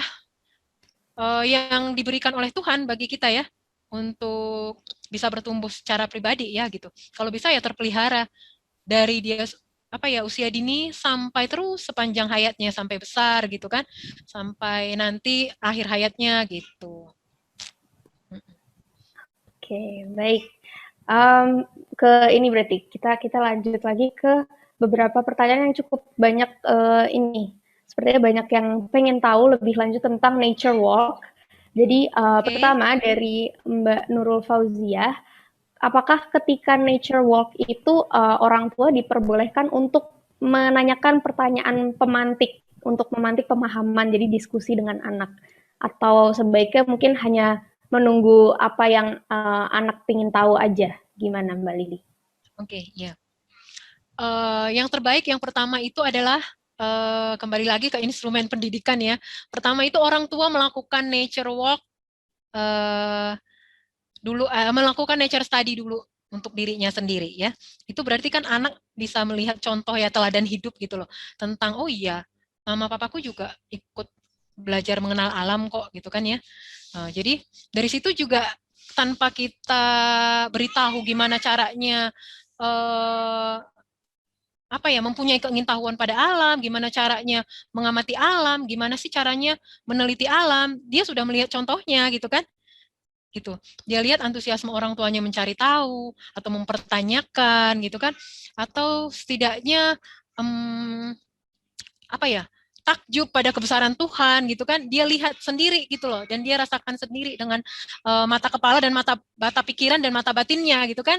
Nah itu yang paling pertama gitu. Yang kedua untuk misalnya untuk membiasakan anak itu kita ajak aja mengamati. Kita ajak aja mengamati langsung ya tadi memperhatikan objek alam tertentu gitu. Dan ya sudah kita minta boleh banget misalnya kalau misalnya anak bertanya ya udah kita respon atau kita ajak dari pertanyaannya itu kita ajak dia menggali lebih jauh misalnya. Oh misalnya dia menunjuk sesuatu ya sudah oh iya gitu kan. Lalu kita ajak dia, yuk kita amati lebih dekat gitu. Ya, itu kan mengajak ya sebetulnya ya. Yuk kita perhatikan misalnya dari sisi sebelah sini gitu kan. Yuk kita perhatikan misalnya kalau dia sedang mengamati kepik, yuk kita perhatikan sayapnya yuk gitu. Kita lihat dengan detil dan teliti yuk gitu. Nanti kan anak akan merespon dengan apa ya, secara verbal ya, dia akan cerita secara informal gitu kan apa yang dia lihat gitu. Nah dari obrolan-obrolan informal, percakapan-percakapan itu dan apa ya dorongan kita gitu kan, itu anak nanti secara apa ya, secara alamiah dia akan terus menggali gitu. Kita mempertahankan fokusnya lah gitu, ya fokusnya mengamati alam gitu sampai dia mentok gitu. Boleh sih kita mengajukan pertanyaan-pertanyaan, tapi jangan pertanyaan-pertanyaan garing ya, pertanyaan-pertanyaan kering seperti misalnya anak bertemu dengan belalang, coba deh kamu hitung kakinya ada berapa. Itu kan sama dengan apa ya? Apa sih yang berbicara kepada akal budinya? Ya oke, kaki belalang ada 6, terus so what gitu loh kalau kaki belalang ada 6 gitu kan. Nah, dia mana yang lebih apa ya, yang lebih berkesan bagi akal budinya kalau misalnya kita, wah dek, belalang, yuk kita perhatikan belalangnya, terus lalu dia melihat belalang lompat, dan dia terkagum-kagum melihat belalang itu lompat, dan gitu kan, dan itu mengesan terus di dalam pribadinya gitu, hebat di belalang ini, gitu loh. Ketika kita mau nangkap, dia itu lompat, dia nggak mau loh diganggu gitu kan. Nah, itu akan terpatri di dalam benaknya gitu. Nah, dia ini apa ya? Jadi semakin penasaran dengan belalang gitu kan. Justru dia apa ya? Semakin ingin memperhatikan belalang di kali berikutnya gitu kan. Oh ya, kok bisa sih belalang ini lompat gitu? Emang kakinya gimana sih gitu kan? Nah, dia itu penasaran banyak dan lain sebagainya gitu. Kalau cuma sebatas kakinya 6 ya sudahlah 6 memang diciptakan Tuhan 6 gitu kan. So what gitu kan? Nah, kayak gitu sih sebenarnya contohnya gitu. Jadi pinter-pinternya kita aja gitu. Gimana kita panduan kita dan bimbingan kita itu membuat anak semakin panjang daya perhatian pada objek yang dia amati gitu kan, semakin berelasi benak dan pikirannya dengan objek-objek ataupun suguhan-suguhan alam yang diciptakan oleh Tuhan gitu kan. Iya. Di sini betul peran banget. guru dan orang tua ya penting banget memang ya. Oke, apa benar-benar jadi role model berarti ya, Mbak Lili kurang Iya, lebih. betul. Role model Oke. dan kawan seperjalanan ya sama anak-anak Betul. belajar bareng gitu. Iya. Oke, ya. Ini masih ada yang raise hand sepertinya dari Mbak Lulu Huda. Oke. Apa ya hendak mengungkapkan pertanyaannya? Ya, selamat sore Mbak Lili. Selamat sore Mbak Lulu. Mau nanya masih tentang nature walk ya. Untuk tempat-tempat kayak kalau rumah saya tuh tengah-tengah kota gitu ya. Gimana ya maksudnya membiasakan untuk bisa tetap ke alam. Sementara sekitar saya tuh udah kota banget gitu, udah gedung-gedung ini gitu, jadi agak susah untuk mengenalkan alam secara yang luas gitu, yang harus kemana gitu kayaknya. Sementara kan kalau kayaknya susah ya untuk keluar gitu ya, dibawa anak gitu. Nah, ada cara lain tidak untuk mengenalkan nature ini ke anak? Terima kasih. Keberadaan ruang terbuka ya, alam terbuka yang nggak aksesibel gitu ya. Ya. Sebetulnya gini, nature walk yang dimaksud CM di sini tuh kita nggak harus secara berat gitu ya, atau secara beban gitu harus rutin pergi ke suatu tempat gitu kan, atau berwisata ke tempat yang alami gitu kan, atau traveling ke tempat yang alami gitu, enggak gitu. Justru ruang alami yang terdekat, yang paling kita jangkau, yang paling terdekat dengan yang paling terdekat dan terjangkau dari rumah kita gitu ya. Dimulai dari ini, jadi out of door itu adalah sesederhana dimulai dari kita buka pintu, kita keluar gitu kan. Nah, itu bisa dimulai dari halaman rumah sendiri, kalau kita punya halaman gitu kan, bisa lalu kita ke sekitar komplek perumahan gitu, lalu kalau misalnya ada taman yang di dekat rumah gitu kan, bisa ke situ, kalau memang sudah nggak ada banget gitu ya, ruang alami gitu ya. Jadi mana saja deh yang ada ruang alaminya yang bisa kita ajak anak-anak gitu. Gini, memang idealnya itu ya adalah kita melakukan nature walk di tempat yang sealami mungkin gitu ya, karena tempat yang paling alami itu adalah tempat yang paling worth of surfing kalau kata CM, yang paling layak untuk diperhatikan karena dia kaya ya. Itu kita nggak menyanggah fakta itu gitu kan. Tapi ketika kita punya kendala gitu, misalnya tadi terbatas ya ruang alami yang bisa kita akses gitu, itu jangan menjadi penghalang kita gitu. Jadi dalam tataran praktiknya ya kita bisa nature walk, memperhatikan alam sekitar yang ada di dekat rumah kita, yang paling bisa kita jangkau gitu. Bahkan kalau kata CM ya, untuk mengatasi kendala, untuk mengajak kita refleksi tentang ini, alam itu sebenarnya ada di mana-mana kok di sekitar kita gitu ya, dari halaman rumah. Bahkan coba kita perhatikan itu, misalnya di tengah-tengah paving itu suka ada tumbuh rumput ya, tengah-tengah paving, atau dari rekahan tembok gitu kan, suka ada tumbuh bunga liar gitu kan. Nah itu kalau saya tanya teman-teman di sini, itu menakjubkan nggak gitu loh. Nah, menakjubkan ya sebetulnya gitu. Nah, sesimpel itu sebetulnya gitu kan. Kadang, wah iya, itu kok ada bunga tumbuh ya dari rekahan tembok gitu kan. Kok bisa ya gitu kan. Wah, ini ada rumput kok tinggi banget, bisa tumbuh dari selipan paving gitu kan. Kayak gitu. Nah, seperti itu sih, sederhana seperti itu gitu. Dan kalau alam itu kalau kita lihat juga kan nggak cuma terbatas tentang hewan ataupun tumbuhan ya kan. Dari rumah kita bisa mengamati misalnya tentang tentang perubahan bentuk bulan ya nggak, tentang tentang awan gitu kan, tentang apalagi ya, tentang banyak ya sebetulnya gitu yang bisa kita amati gitu. Apa ya, luas banget sebenarnya definisi alam ini gitu ya. Jadi yang pertama, tapi paling pertama prinsipnya kita harus mau dulu keluar rumah gitu ya. Itu jadi membawa anak berhadapan langsung dengan apa yang kita sebut alam gitu. Ya, gitu sih prinsip pertamanya gitu. Kalau untuk misalnya kayak berkebun, menanam, terus memelihara hewan juga sama ya, bisa jadi masuk ke ranah mengenalkan alam ke anak itu Mbak. Bisa sih ya, kalau memang terbatas banget gitu ya. Kalau kita punya kebun, kita menum, kita ajak anak-anak jalan-jalan di kebun gitu kan. Atau memelihara hewan juga bisa juga gitu. Itu tapi bukan bisa juga menjadi bagian dari kita mengenal alam gitu ya. Gitu. Pokoknya seluas-luasnya yang bisa kita kenalkan kepada anak deh tentang alam ini gitu. Ya, ngerti Mbak, maksudnya ke arah penciptanya tadi ya. Iya, betul. Penciptanya tadi. Gitu. Ya. Iya. Terima kasih Mbak. Sama-sama. Oke. Ada lagi Mbak Lili? Nggak apa-apa? Boleh? Boleh, silahkan. Iya. Ini tadi, kalau tadi sudah tentang nature walk, sekarang tentang bermain bebasnya. Jadi dari Mbak Husna dari Bandung, Mbak Lili, apakah membiarkan anak bermain bebas ini tetap memperhatikan tahap perkembangan anak? Misalnya, maksudnya tetap ada target di setiap usia. Contohnya kayak 1 tahun sudah bisa mengucapkan kata atau sebagainya. Bagaimana Mbak Lili? Iya. Tadi ya CM juga tidak menentang ini ya, tidak menentang hukum fisiologi dan psikologi ya, gitu. Jadi kalau misalnya secara psikologi gitu ya sudah ada standar perkembangan anak itu ya nggak apa-apa juga sih diikuti. Tapi ya itu kembali lagi prinsipnya kita nggak harus melakukan suatu sesi pembelajaran formal atau sesi stimulasi khusus untuk itu gitu loh, ya kan? Jadi justru dengan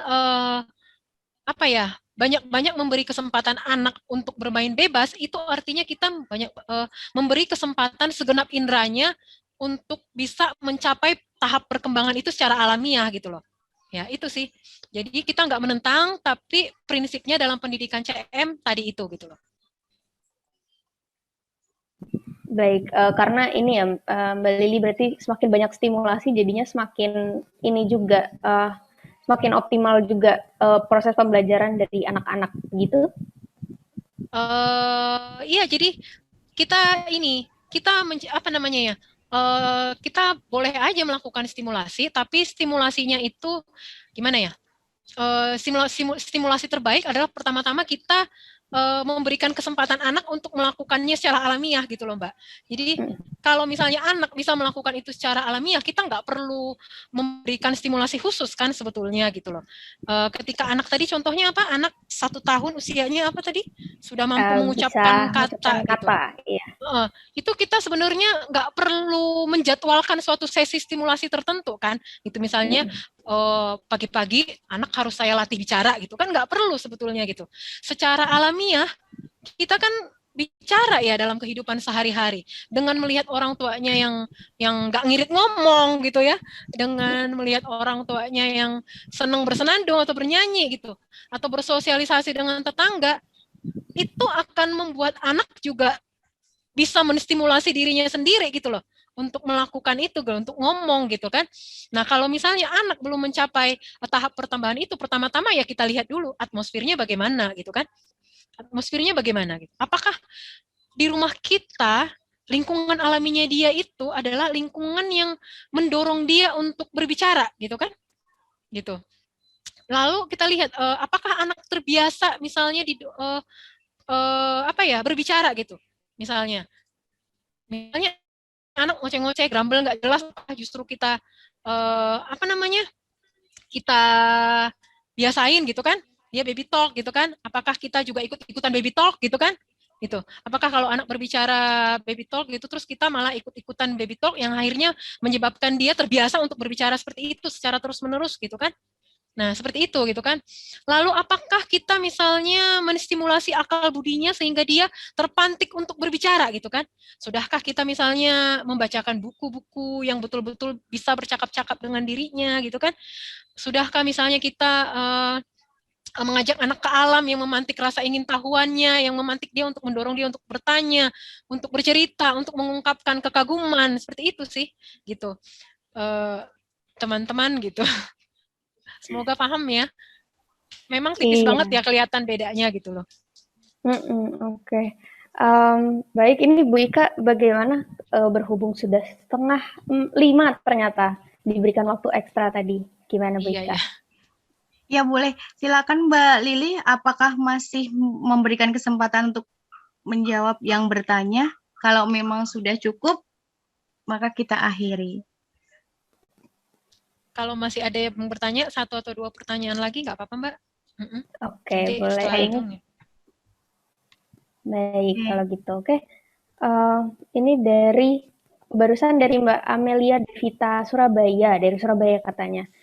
Mbak Hai Lili, Mbak. berarti kita nggak perlu ya berpatokan sama STTPA.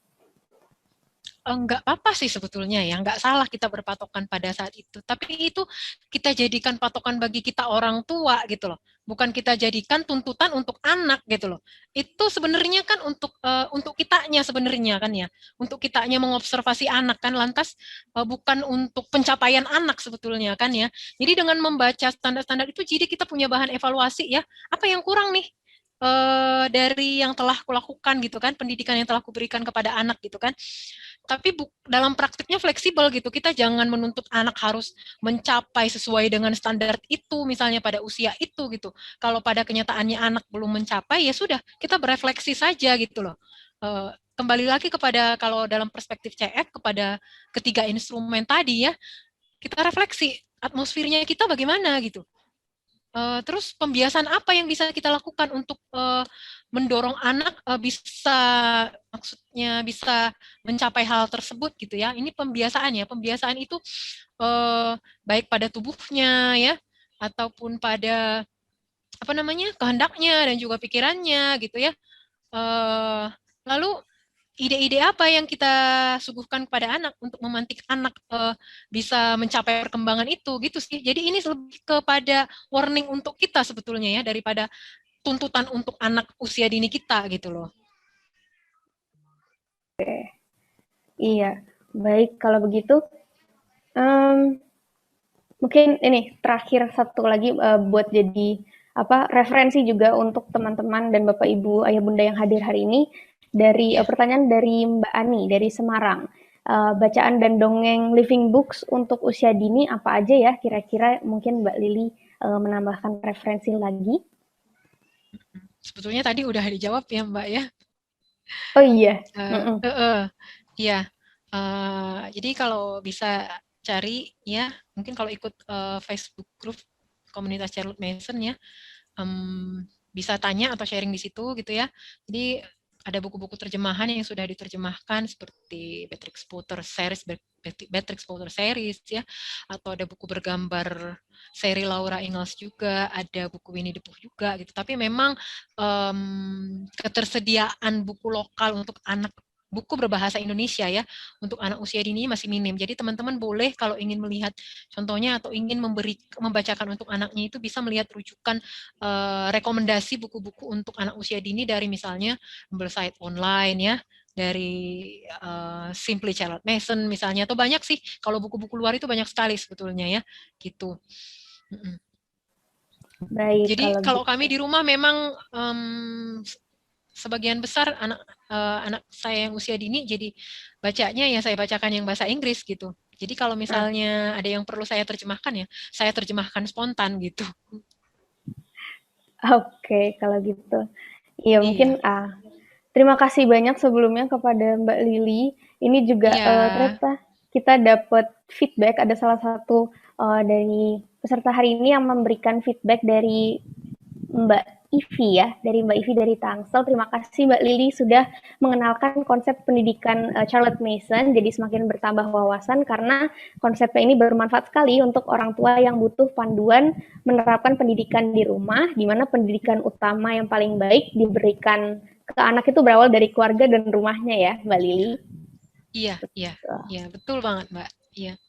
Oke, kalau begitu sebenarnya ini penjelasannya singkat ya karena waktunya terbatas gitu. Jadi harapannya dari sesi ini sebetulnya teman-teman terpantik untuk belajar secara mandiri lebih jauh lah gitu. Ini juga barusan ada yang bilang semakin jatuh cinta dengan Charlotte Mason. Sip. Oke, kalau begitu sekali lagi saya ucapkan terima kasih banyak kepada Mbak Lili. Hari ini sudah berbagi banyak sekali tentang CM. Sebelum kita mengakhiri sesi hari ini, bolehkah kita berfoto bersama terlebih dahulu? Oke. Iya, untuk Bapak Ibu, Ayah Bunda yang hadir hari ini boleh dinyalakan kameranya supaya kita bisa melakukan sesi foto bersama. Oke, kita tunggu beberapa saat. Apa sudah menyala? Ada banyak ini Mbak Via. Wah, banyaknya yang hadir hari ini ya, Bu Ika. Betul. Subhanallah, keren-keren. Semangat semoga berkenan ya teman-teman, semoga manfaat gitu. Amin. Saya juga jadi tahu nih Mbak, karena baru dapat gambaran sekilas aja, tapi setelah tadi dijelaskan oleh Mbak Lili, akhirnya oh iya paham. Iya, saya tadinya saya mau sharing sekilas, tapi saya selalu nggak bisa gitu loh kalau kita harus menyodorkan kegiatannya aja tanpa memahami filosofinya gitu kan. Jadi nanti melakukan ini dan itu tapi nggak jelas dasar pemikirannya ataupun tujuannya untuk apa gitu. Jadi sekalian saya ingin menyampaikan pentingnya sebetulnya ya kita memahami dasar dan tujuan dari setiap kegiatan yang kita lakukan bersama anak usia dini kita di rumah gitu. Jadi kalau misal pun kita dia sedang nggak ngapa-ngapain pun kita itu nggak galau gitu loh, kita itu nggak merasa bersalah gitu ya kan. Betul. Siapa tahu sedang nggak ngapa-ngapain itu sebenarnya dia itu sedang merenung ya, berefleksi gitu kan, atau sedang memikirkan suatu ide di dalam kepalanya gitu kan, atau sesederhana dia memang tubuhnya sedang butuh istirahat gitu. Jadi jangan kita buru-buru ingin galau ingin aduh anakku bakal aku kasih kegiatan apa ya kalau kayak gini gitu kan misalnya gitu. Aduh seperti itu sih teman-teman gitu. Baik, sudah ready Bu Ika? Terima kasih. Oke. Baik Mbak Via, ada 3 slide. Ini slide yang pertama. 1, 2, 3. Satu kali lagi untuk slide yang pertama.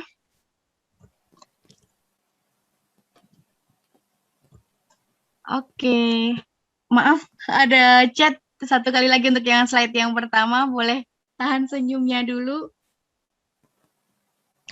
Oke, slide yang kedua. Baik, ini yang udah hanya 2 slide ini, udah banyak yang keluar. Oke. Sudah Mbak Via. Terima kasih banyak Bu Ika, terima kasih banyak terutama kepada Mbak Lili hari ini atas sharingnya yang luar biasa. Iya, izin saya untuk menutup acaranya, berarti saya ucapkan terima kasih juga kepada Ayah Bunda dan Bapak Ibu yang hadir hari ini atas perhatian dan antusiasmenya. Jangan lupa terapkan 5M juga ya, berarti kepada Ayah Bunda dan Bapak Ibu yang menunaikan ibadah puasa, saya ucapkan selamat berbuka untuk nanti, dan kepada Bapak Ibu yang tidak menunaikan ibadah puasa, selamat melanjutkan aktivitas atau beristirahat, dan selamat OTW berakhir pekan ya. Semoga kita bisa bertemu kembali, ngobrol-ngobrol kembali tentang Charlotte Mason dan pendidikan-pendidikan lainnya. Semoga bisa ketemu lagi dengan Mbak Lili di lain kesempatan ya. Terima kasih banyak. Sampai jumpa di kegiatan berikutnya. Saya tutup. Assalamualaikum warahmatullahi wabarakatuh. Salam sejahtera semuanya. Selamat sore. Terima kasih. Selamat sore. Assalamualaikum. Terima kasih Mbak Lili. Terima kasih banyak sama memberikan ilmunya di Squad PAUD Indonesia. Insya Allah nanti akan ada diskusi lanjutan yang mungkin dari teman-teman yang membutuhkan untuk lebih dalam lagi mengenal tentang CM. Nanti mungkin Bu Nasta yang akan kembali menghubungi Mbak Lili. Oke. Baik, terima kasih Mbak Lili. Mohon maaf lahir dan batin. Ya, sama-sama teman-teman.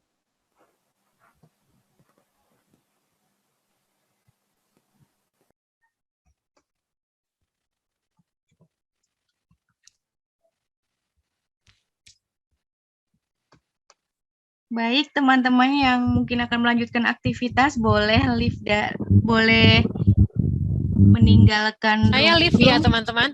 Ya, baik. Iya, Terima kasih terima Mbak kasih Lili. Mbak Lili. Sampai Maaf ketemu lahir ya. batin. Ya. Lagi.